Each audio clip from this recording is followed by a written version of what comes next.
Good morning and welcome to Positively Geared. We've got a special guest on today. We have Michael Regan in the studio, and we also welcome back Lloyd to our studio this morning. How are we all? Good morning. Doing well. Welcome, Michael. How are we? Hi, Armando. I thought today we've got Michael in the studio, so why don't you give us a little bit of information about yourself? Independent member for Wakehurst, just took over in 2023. Was previous to that, 2017, helped merge the Northern Beaches Council, Manly and Pittwater and Warringah into one council, which I was one of the few metro mayors who supported amalgamations, and we're the only successfully merged council now, according to the state government and others, which is interesting, and successfully. And before that, mayor of Warringah Council from 2008 to 2016 before we were merged. And before that, I've had various jobs, including operations manager at Olympic Stadium and various jobs in local government, from managing, probably the biggest part was the Olympic Games in 2000, if anyone remembers those. And that was managing the street cleaning, domestic waste, trade waste contracts, plus the major events.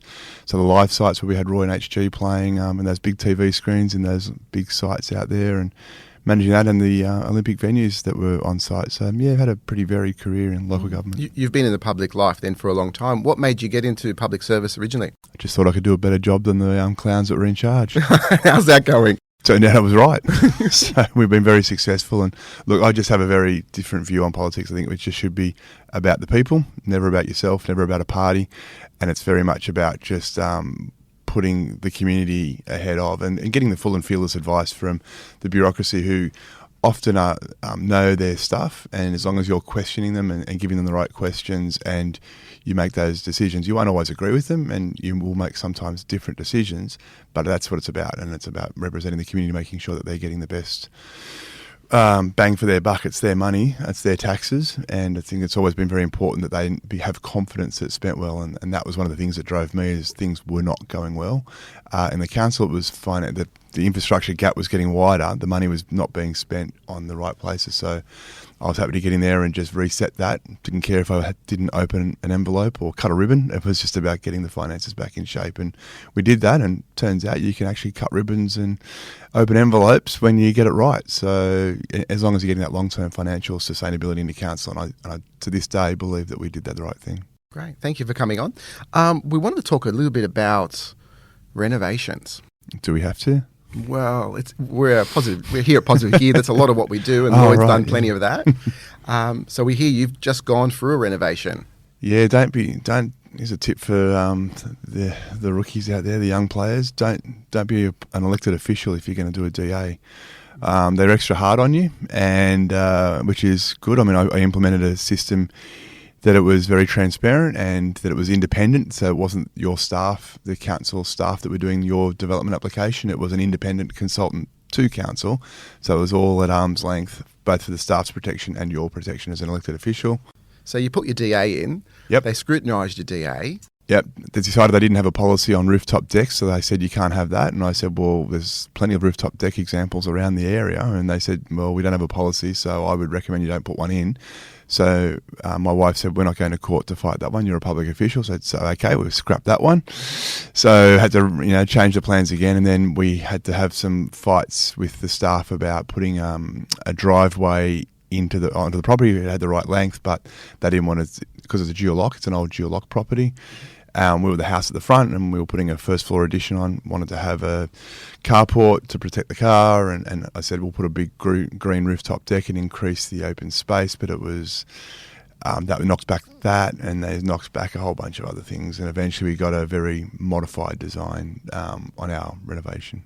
And can you just talk us through the actual things that you're doing with the renovation? Because obviously with a lot of people, they'll do maybe a cosmetic renovation that doesn't require a DA, but with yours, you obviously did a lot of structural stuff and additions. Yep. What sort of things were you looking at? So look, it's a small block. It's under 400 square metres, being the front of the geolog, the front house of the old. And so we're putting a first floor addition on, and the idea was to ensure that we could have downstairs set up for my my in-laws have got some health issues, and we were looking to make sure that we were set up so that we could potentially look after them and put them in a situation. So we wanted to make sure that upstairs was completely independent of downstairs. So that was our goal. And we also wanted to increase the open space, which was the idea of the rooftop deck. Of course, out the back was technically the 2 car spaces of the original DA back in the 80s or whenever it was. So we were looking to make those modifications to make it a more livable and more habitable place. And with the 2 teenage boys, they're getting to that age where they want to stay at home these days, and that's something we can talk about in terms of cost of living and kids not leaving home. And so that's another idea, to have them living downstairs more independently of us. And that was the first floor addition, and the idea was basically almost copy what was downstairs and then put that upstairs with a slightly modified area with a nice outdoor deck at the back or a rooftop deck.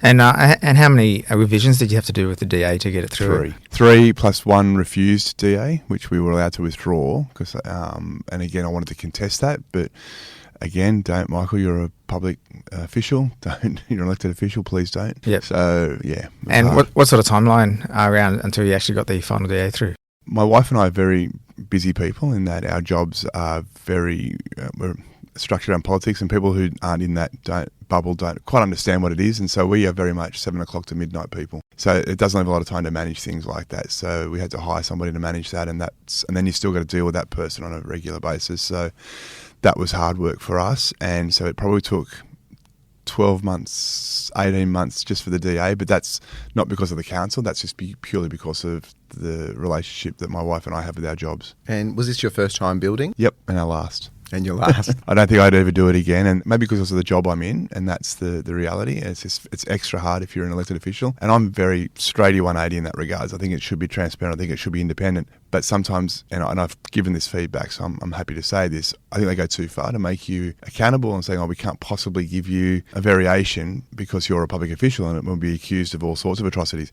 And yet every DA gets a variation of some description. And it's like 30 centimetres over on the roof height, or it might be a 10 centimetre encroachment on the side boundary. Little things like that, which have zero impact on anybody.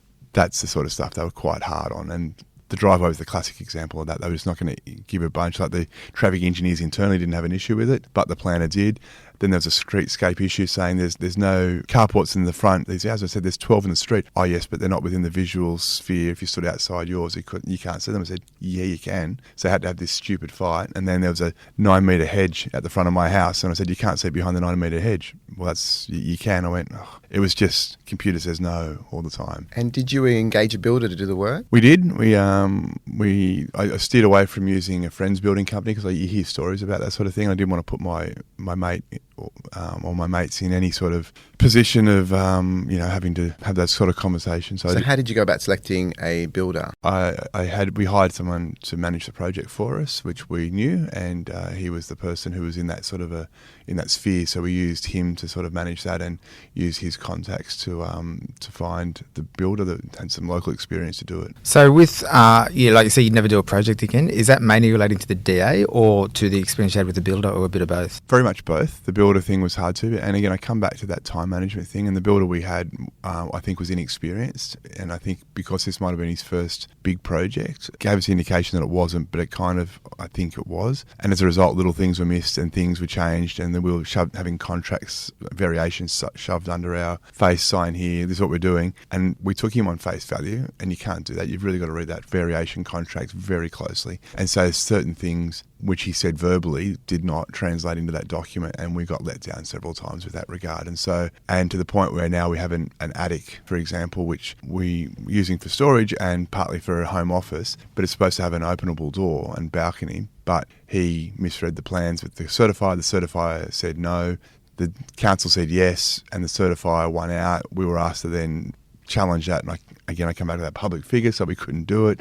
So I've now got a window that doesn't open instead of a door that opens onto a nice balcony or deck, and it was like a Juliet type setup. So, look, there's lots of little things like that which happen, which spoiled our experience, and it's disappointing in that regard because we had to compromise constantly.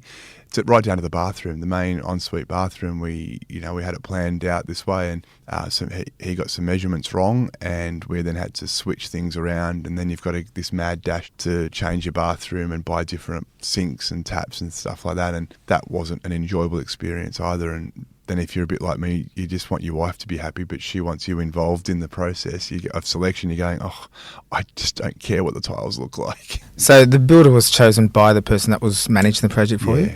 And do you know if they sourced a few builders to choose from, or they just went with one? I suspect they went with one. I think, and that was based on availability. And it was getting to that point where builders were hard to come by, and COVID times also struck us, and we were told that we were going to be able to stay in the house as they did the renovation. We might have to move out for about 2 or 3 weeks. That turned out to be, it'll be 3 to 6 months. And we're going, hang on, how did that change? So that should have been a sign. And then that became 12 months, and all during the lockdown and stuff. And then, as you recall, at one point, that's actually when our building officially started, was when they did the Sydney lockdown. So the contract was ready. The builder came on site, was ready to start on that Monday. And on the Friday, the Premier said, we're closing the building sites down in Sydney. On the Monday, builders have got the weekend to get all their tools and stuff. And we're like, hang on, that's us. There was an instant setback then. So, we had all these interesting little... So probably at the wrong time as well, during COVID. Correct. But so you obviously had a time blowout. Was there a cost blowout as well with a few variations and stuff? Yeah, it ended up being closer to double the price that we were quoted. So that was hard to take. And again, that wasn't, us necessarily understanding. And there's a combination of our person blames the builder blames everything. And so it was interesting. It's interesting because when you hire someone to manage a project, they should really be selecting the right builder, and probably you're going through maybe 2, 3, 4 builders and getting quotes and looking at their experience. Because one of the things I do when I'm selecting builders to do our developments or renovations or something is obviously getting the a number of quotes and getting people that have kind of got that reputable kind of experience and so on. Because I think it sounds like you've had a bit of a negative experience just based on someone that was you put the trust in someone's hands, and then they selected someone that didn't have that experience in the middle of COVID as well, which obviously made things a little bit messy as well. It did, and but you live and learn, and we're lucky enough, I guess, that we can kind of afford to borrow the money to pay off the debt, but it's sort of again, it just helps sour that experience, and that's just being brutally honest. I'm sure in 10 years' time we'll look back and we'll go, oh, that's right, we did that, and sort of thing. And that's what you hope, I guess. And look, we're grateful that we can have our boys live downstairs, sort of a bit more independently of us, so they can sort of be adults and have a share house almost, in terms of they want to have their mates live with them and they get that experience of what some of us probably have growing up, where you get a 2 or 3 bedroom unit and you live with your mates and stuff like that, and it's kind of a bit scary and a bit fun and a bit awful all at the same time, but it's life experience, and you look back on it in years' time and go, I'm glad we did that. But you hope that's what they're having, and certainly if our in-laws, we have to care for them a bit more and keep a bit more of an eye on them. We've got that luxury. So I think they're the benefits that I try and remember, that we've built it in that regard. And what did you learn from this? Obviously, it was a big ordeal by the sounds of it. Did you learn something from the outcome? Yeah, and what you were just saying before, Lloyd, was about you be better in your selection, and you kind of got to put time aside to manage the project yourself. Even if you hire someone to do it, you can't not be involved in it. You need to be actually involved in it. It's 1 hour a day, 2 hours a day, and just going over things. And I'm very good at multitasking. I'm very good at doing 10 things at once. That's just one of my skills that I don't know where I got that from, but I'm able to do that.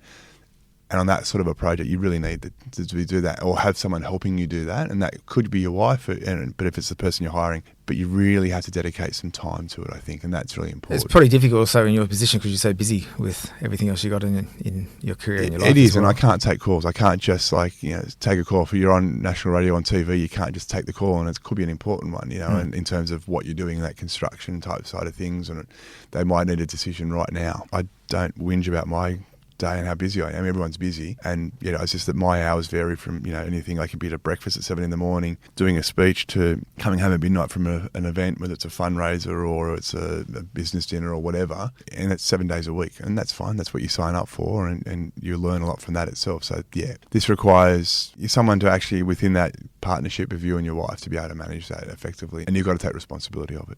Yeah, I think that's probably one of the things, isn't it? That no matter how hard you try to get someone else to manage something for you, you need to have that sort of input as well to make sure that it is getting... You're managing that person. Yeah, that's it.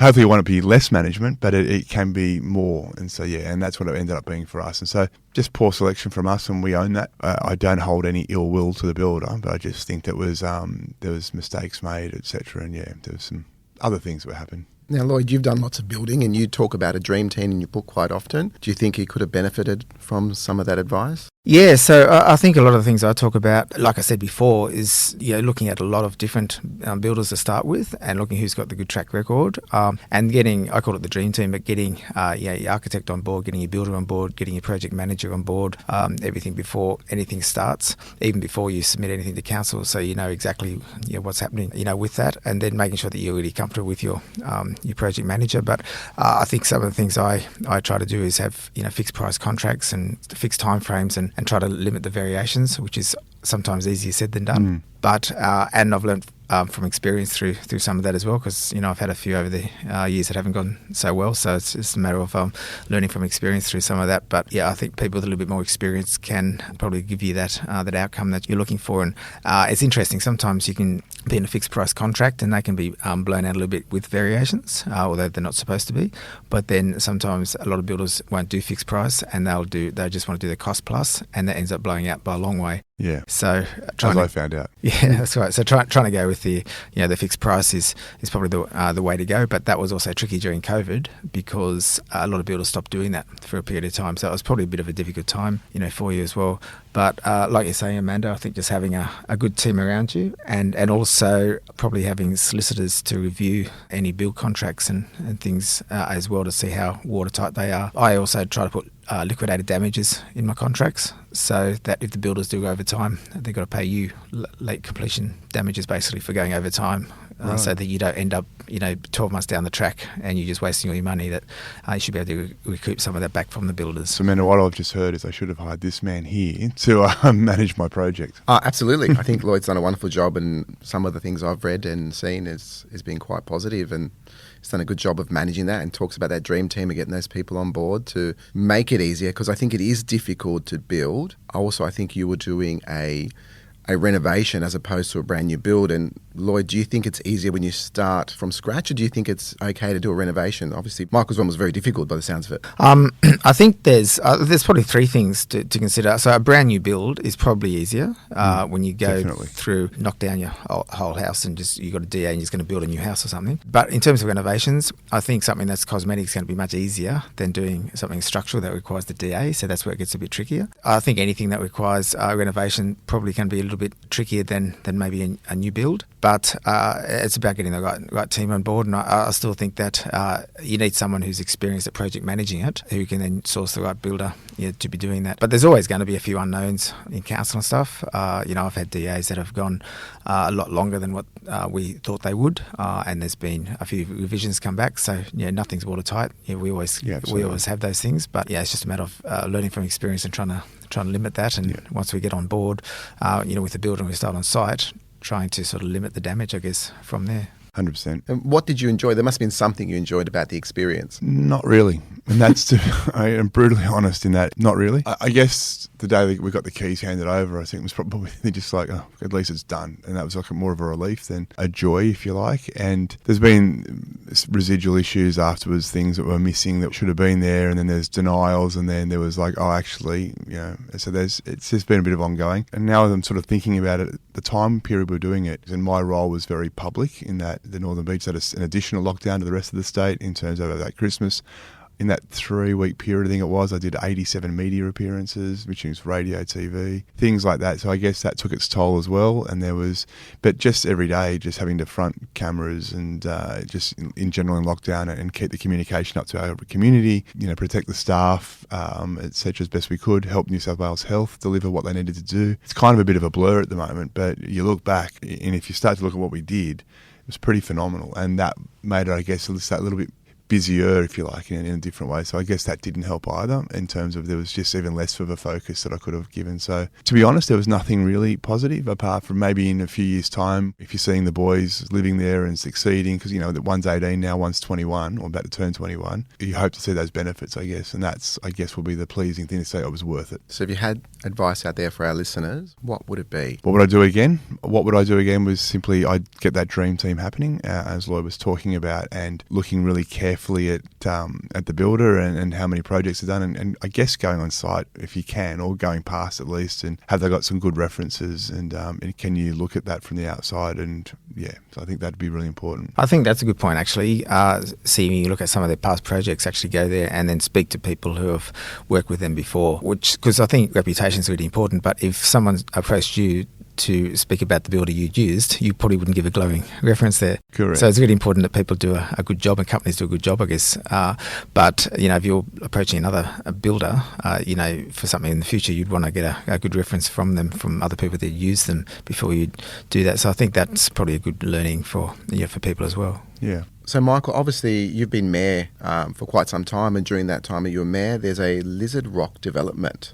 Now, can you explain just a little bit about that without going into too much detail? Yeah. What's that actually about? So the Metropolitan Land and Aboriginal Council, there's a certain act which gives them excess land, Crown land that's not being used, for want of a better term. Then they can apply to the government to have that rezoned, to do things on it, such as building houses on it. So in this particular case, Lizard Rock is on Morgan Road, which is a small single lane road between Wakehurst Parkway and Forest Way. It's in a heavily bushfire prone area.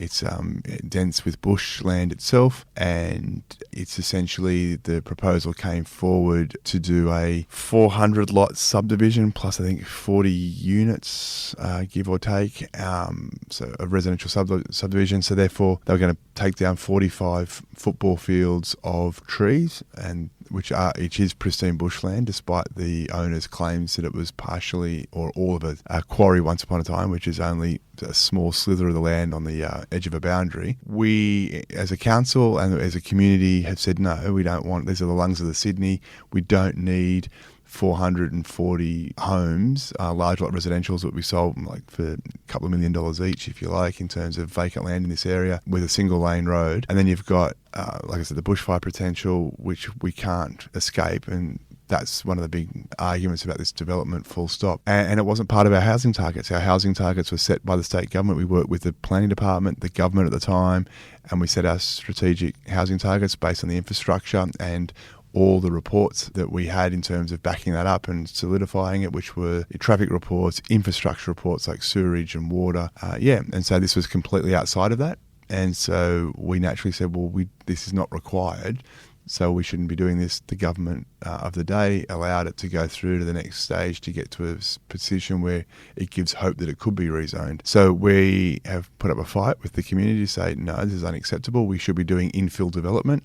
We should be looking around the transport hubs where there's existing infrastructure, and that's where we should be concentrating. And so Lizard Rock, with those 400, we know that will come with another 400 granny flats. That's just what we do. So you want to offset your costs of building that land, and get an income stream. So you build a granny flat. So that's 400 homes, 400 granny flats. There's a minimum 800 cars right there. Mm-hmm. And in the event of a bushfire, you can't escape. And a rural fire service person can't not go to a fire. They have to run into a fire to try and prevent it, and that costs lives. And we've seen that in the 2019 fires. We saw that in other fires across the country in various other years. 94 was an example there that the bushfire was so significant it came through that area, and they still talk about it to this day as one of the worst things they've ever seen. So why would you put those 800 lives minimum in danger when you don't have to? Surely we've learnt lessons. And they've also changed the name of the Padagarang or something, I think it's called. Yeah. So, and the photos saying, it used to be an old quarry, and then here's this beautiful, pristine bushland in their background there, which they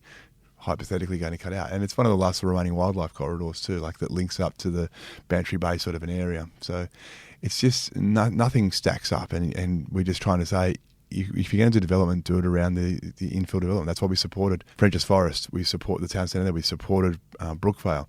We didn't support Ingleside, because Ingleside, after the fires, I think it was in Canberra, where the suburbs had an ember attack from one of the bushfires down there, they changed the laws in New South Wales to sort of say that actually we shouldn't be developing in certain areas, and they strengthened those laws, which then put Ingleside on notice that actually we can't do that, and you can't escape to up Paddleworks Road because it's only single lane as well. You can't get to Mona Vale Road easily.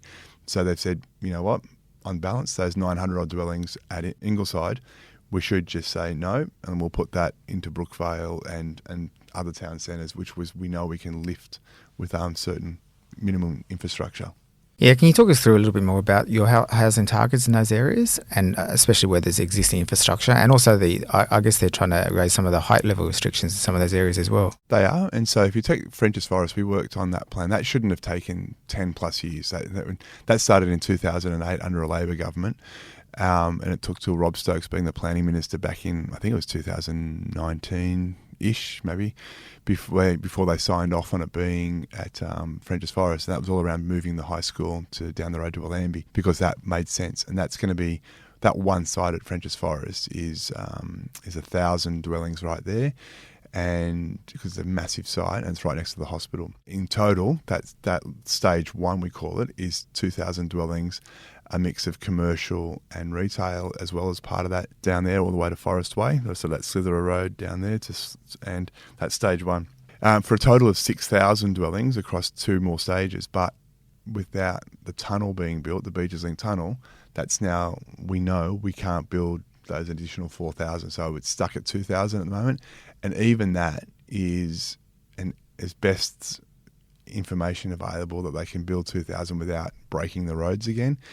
People may have forgotten, and people who travel down Forest Way and try and turn right in peak hour onto Warringah Road would argue it's still broken and the problem is there. But before that, all directions were broken, and the way that Transport for New South Wales measure it, they give it a scale of, let's call it, at a 6, with 2 being we need to do this now and it's a priority, 3 it's broken. Well, we were at 6 at Warringah Road, that intersection there. So hence the big spend on what they did. So with the Beaches Tunnel being cancelled, they're down to 2,000 dwellings only in that area. And similarly in Brookvale, particularly where the council with the community identified that sort of an area where they could turn its back on Pittwater Road and sort of, I think it's cross street there, or across the road from the medical centre there and Audi, putting additional height there. I think it was up to 9 stories, and then along Pittwater Road as well, and turn its back to Pittwater Road and face it sort of inwards to create sort of a centre there, if you like, a town centre there. Obviously, the biggest landowner is where Warringah Mall is there, and they've looked at what they could do there. And again, some of the information we got back is probably that financially at 9 stories it didn't stack up, but it would at 12. I think that's the number, 9 and 12. It might be 6 and 9, but I think it was 9 and 12. And that might stack up and it might actually move it. But even then, we're talking 1,500 dwellings. And 1,500 dwellings versus, say, 3,500 if they upgrade the intersection at Brookvale. And just before we let you go, the state government at the moment is on a big push for new developments, and not just talking about Northern Beaches, you might be across the rest of New South Wales. Have you seen some of their planning, and now they're talking about new developments at train stations and what you're talking about infill? Have you got a bit of knowledge on that and how that's coming together? Yeah, there's 2 strategies. There's that one, which is around the transport hubs, which doesn't affect the Northern Beaches because we don't have train stations or metros. We've just got the bus routes only, and they have been discounted because they don't have the additional capacity to really grow. And separately, you have the SEPs that they're looking at doing, the dual locks and the like. And so Council's housing strategy was around reflecting what the government originally wanted, which was to have dual locks reimposed, as well as other measures such as within town centres of like 400 metres, 800 metres. So Council was well advanced in that, and will put forward that regardless early this year to the government to demonstrate that we are clearly looking to do that variety as well as meet the density.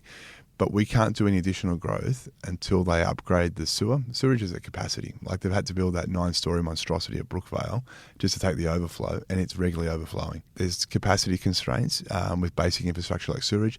There's water. We've got that one big water pipe that comes into the beaches. You've got to sort of do additional capacity there if you're going to put significantly more development in. So, and then there's under the ground, you've got stormwater pipes which are so big, which need to be double in capacity because they're coming to the end of life. And so we're seeing all that happen. So we need to actually start looking at how we can do that and how we can address those situations before we can look at taking any more additional density. But as a council, we support that variety in particular. There's no question. What we've got to do is find we've got to find that affordability, and that's the point, because supply plays a role in that affordability, and that's why I called on that 500 of the 1,000 dwellings to be affordable housing. The state government has a commitment of 30%, which is 15% more than what we built into the planning controls around French's Forest. So if that, and then you've got the federal government putting in additional cash to subsidise and put in more affordable housing, and it's got to be done in perpetuity. In my view, it can't just be for 10 years. It's got to be in perpetuity. So they're looking at doing that, and at 50% on that site, which is a big deal because that site's quite valuable because it's quite high, and you get on the second or third floor, you'll get 360-degree views of Sydney, out of the Blue Mountains, out of the ocean, out of the city, up north of the Central Coast. It's pretty special. So I get there's a sensitivity around putting that, but why shouldn't people in affordable housing get some advantages either? So I think we've got to be smart about it, and I think the government needs to be creative about how they do it and work with superannuation funds that are member focused, because we are seeing the driver shortage, particularly forest coaches is struggling in particular, like more so than Kilius Downer here who runs the Beeline. They're slowly building back up to pre-COVID levels, but others aren't having so much success. And who wants to drive here from the western suburbs to drive a bus for 12 hours a day? So that's the reality, right? And so that's what we're saying. Well, why do you want to do that? And so they can just they can drive a bus locally, and it's just easier and more cost effective for them. And the nurses are coming, I think over half the staff at Northern Beaches Hospital are coming from the western suburbs. Not easy to get to the hospital. You've got to pay for parking. There's all sorts of reasons you want your community. And so teachers, we're seeing public schools not be able to fill vacancies in our local schools. That's having a direct impact on our residents. So it's all nice and well to have great and better higher property prices, but if you can't get staff to live here and service your hospital or your service, your police, your fireys, your childcare workers, your cooks, your cleaners, etc., it's an absolute concern. Absolutely, and I think the affordable housing is actually really, really important, for that reason. And what sort of ratio are you looking at for, like, if you get the dual locks through, how many of those would you be looking at to have in the areas? The number I saw, and it was around so keep in mind our housing target's 30 is 12,500. If we were to just apply the government's rules at the moment as they've put out on consultation, I think it's like 450 square metres, I think was the minimum lot size, you're looking at an additional 35,000 properties potentially built, which means that's tripling what we know we can take without having to massively upgrade infrastructure. The roads are already at capacity. So we know if we can't build 6,000 in a town centre at French's Forest, then how are we going to build 37,000 in the area? And that's the reality. You won't be able to get out of your street. You won't be able to get out of your driveway. So that's why we've got the government's got to be sensible about it. They should be looking at it, and they should be asking councils to do this and have a LEP that reflects that 100%. And they should be looking around the town centres and focusing on that one, which they're doing in terms of that transport-orientated development, because it has the capacity quickly. You can put more trains on, you can put more metros on, you can put more buses on, so you can do that. We are very constrained geographically, topography on the northern beaches. It's also one of the reasons we love to live here, right? So it's absolutely, yeah. And for our listeners, LEP stands for Local Environmental Plan. Sorry about that. But it's really interesting, Michael, to hear you talk about your plans for housing, because I think everyone's used to hearing the government and hearing Albanese talk about housing targets and everything like that without going into really any detail about how they're going to make it happen and everything. So to hear you actually talk about your specific local area that you represent and what you got planned is actually, I think, really interesting, for people to listen to and things. Thanks, and we're confident we can do the infill development and do it well, and we're kind of excited to see what will happen at French's Forest, even if it's only 2,000 dwellings up there. The potential for it, and to actually have people moving into the area that are key workers, I think is really, really critical, and being able to afford to live here. And I want to see what creative models are out there. I don't have all the answers. I'm not an actuary. I'm not a developer. I want to see what models are out there that we can, that might not even exist yet, but could, to help teachers want to live here, and who do want to move here and teach here, live here. And how do we help the fireys? And that's another constraint, talking to them just on the ground. It's fascinating. They're seeing all these unit blocks of things go up, and they're saying, we actually need more fire trucks, or we need more hazmat things, because And you go, oh, yeah, of course you need that sort of stuff, you know, and it's fascinating. We need trucks with ladders on it. Yeah. Of course you do. Yeah, you know, absolutely. It's interesting. So, yeah, and it's just got to be planned carefully. And it's, And it's a fascinating discussion because I really appreciate hearing, because I'm a former teacher, you know, in a past life, and it's interesting to hear because, like I said before, it's one thing to, you know, be really excited about expensive property prices and people making money on property, but having something that's affordable for everyday people like teachers and nurses to be able to come and, you know, live in property so they can work in the local areas, in the schools and in the hospitals without having to travel a long way to get there, I think is actually really important, and that kind of thing is really close to my heart as well. So, you know, I really enjoy, you know, what you're sort of talking about there. Thanks, and I think it's just, but housing's so critical for our society, and I think that's what we're missing out on. And I think the best of intentions, we were encouraged to make property an investment, and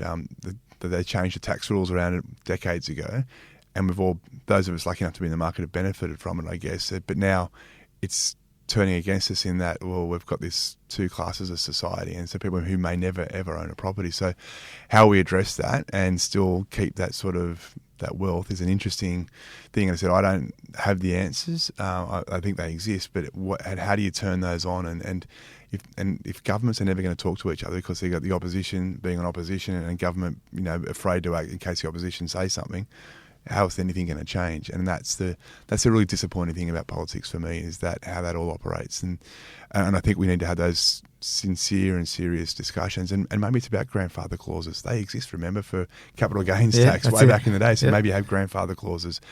Maybe teachers who used to they took a lower wage to the rest of the sector based on the fact that they had defined benefit schemes, you know, for their superannuation, which don't now exist. And the reason they got rid of them, and I heard this story from one of the union members, is because they said, we couldn't afford to run into this thing because it'll send us broke. It was only ever going to send the taxpayer broke if all the teachers resign on the same day. That's never going to happen. Teachers resign and go, and it doesn't happen. So, and would that get more teachers into the field? Maybe. And maybe housing is going to be the key. Maybe if we're part of their contract in the future is that they're getting housing that they own, maybe that's the solution. And again, you need people smarter than me and actuaries and things to sit down and say, actually, there's a model here and we can invest in this. And the sooner we do it, the better, because our kids need teachers. Absolutely. Yeah, for sure. No, completely agree. Michael, that brings us to the end of today's program. So thank you for coming in today. Thank you, Lloyd. And we hope to have you on again shortly. Yeah, thank you. Anytime. And that's my favourite topic, housing and other such topics around it. So happy to talk about that anytime. You know, thanks very much for coming in, Michael.